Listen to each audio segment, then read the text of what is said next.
wajibnya sholat itu ada 3 perkara. Jadi syarat wajibnya sholat, wajib bagi seseorang itu sholat, ya, itu ada 3 perkara. Yang pertama al-Islam, yaitu orang yang beragama Islam. Wal bulugu, yaitu orang itu harus sudah balik. Ingat wajib Pak, wajibnya sholat. Berarti anak-anak tidak wajib, ya, tetapi kita bisa diajarkan Pak, diajarkan. Tapi nanti wajibnya ada apa ketika balik, ya.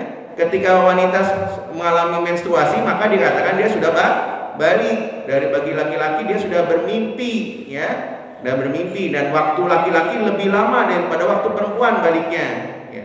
Kemudian wal aqlu, ya, dia berakal sehat seperti kita nih Pak, tidak gila. Maka itu kewajiban bagi orang-orang yang melakukan sholat. Mani jatama fihi al-Islam wal bulugu wal aqlu, maka berkumpul di dalamnya yaitu Islam, balik dan berakal, wa taharatu anil haid, dan bagi perempuan suci dari haid, wa nifas, dan dari darah nifas yaitu darah yang melahirkan, fala sakka, maka tidak ada keraguan fil wujubi sholat alaihi, maka tidak ada keraguan di dalamnya wajibnya sholat atasnya, ya. Jadi kalau berkumpul di dalamnya Islam, balik, berakal, dan bagi perempuan dia suci dari haid dan nifas, maka kewajiban dia untuk melaksanakan sholat. Fa amal kafiru, bagaimana dengan orang kafir? Fa amal kafiru, sedang adapun orang-orang kafir, fa in kana kufruhu asliyan, jika kafirnya adalah kafir yang asli, ya, jadi dia aslinya ya memang kafir Pak, ya, berarti di luar Islam, ya, maka lam tajib alai sholat, maka tidak ada kewajiban bagi mereka, yaitu orang-orang kafir yang kafirnya kafir asli Pak, untuk melakukan sholat. Li'annaha, karena mereka itu orang-orang yang kafir itu, ya, la tasihu minhu fil kufri, maka tidak sah sholatnya bagi dalam keadaan kafir Pak, ya, bagi keadaan kafir maka tidak sah sholatnya.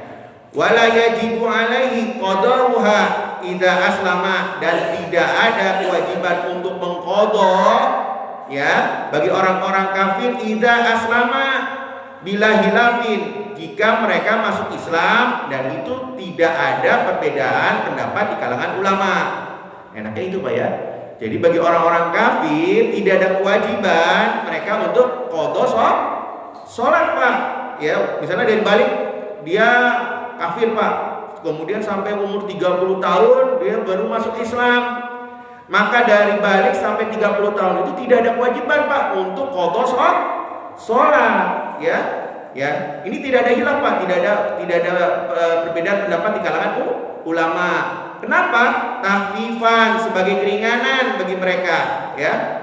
Kemudian wala yajuzu ayyuhadibu biha kal haid, kemudian juga tidak diperintah, ya, bagi orang-orang diperintah untuk sholat bagi orang-orang yang terkena haid. Haid juga tidak perlu. Kalau orang yang haid, setelah haid berapa hari dia haid itu, maka tidak ada kewajiban atau tidak diperintah untuk mengganti sholat Pak. Tapi kalau puasa wajib Pak, ingat ya, kalau puasa wajib menggantinya, tetapi kalau sholat tidak wajib, tidak menggantinya. Nah ini Pak, sama seperti orang kafir kemudian masuk Islam, maka walaupun dia sudah balik, maka sejak balik sampai dia nanti masuk Islam, maka tidak ada kewajiban untuk qadha sholat. Nah ini ya Pak, bisa dipahami ya.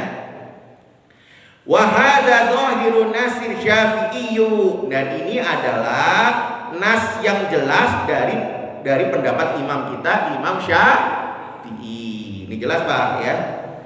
Wa bihi qala Syekh Abu Hamid, dan ini juga diucapkan oleh Abu Hamid Al-Ghazali, yaitu Imam Al-Ghazali Pak. Jadi kita tahunya Imam Ghazali itu hanya ahli tasawuf, ya. Bukan Pak.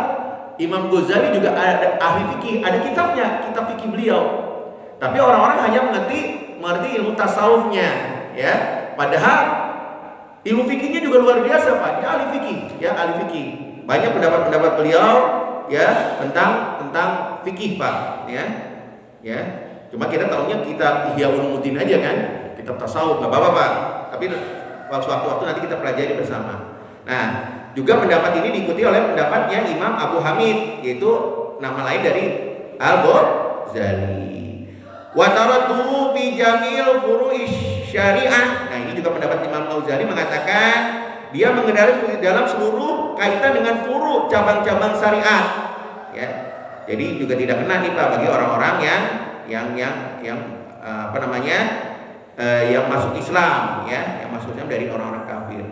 Wa hukiya anil iraqiyina, dan ini juga dijelaskan oleh ulama-ulama dari Irak Pak, dari Irak. Jadi Irak itu sudah dikenal dari dulu Pak, ingat ya, Irak itu sudah dikenal dari dulu, ya.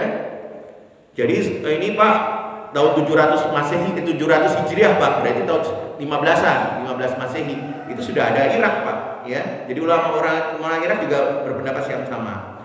Kada qala fuqaha, dan ini juga pendapat juga para ahli fikih, ya, ahli fikih.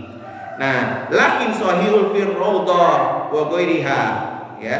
Akan tetapi sahih di dalam kitab Raudhah dan ghairiha, dan selain dalam kitab Raudhah. Anal kafiru, nah perhatikan Pak, sesungguhnya orang-orang kafir asli, ya, orang-orang kafir yang asli, muhatibu bis sholati wa ghairiha, maka sebenarnya dia kena kewajiban Pak, kena kewajiban untuk sholat, ya, juga dalam hal yang berkaitan dengan furu, cabang-cabang syariat.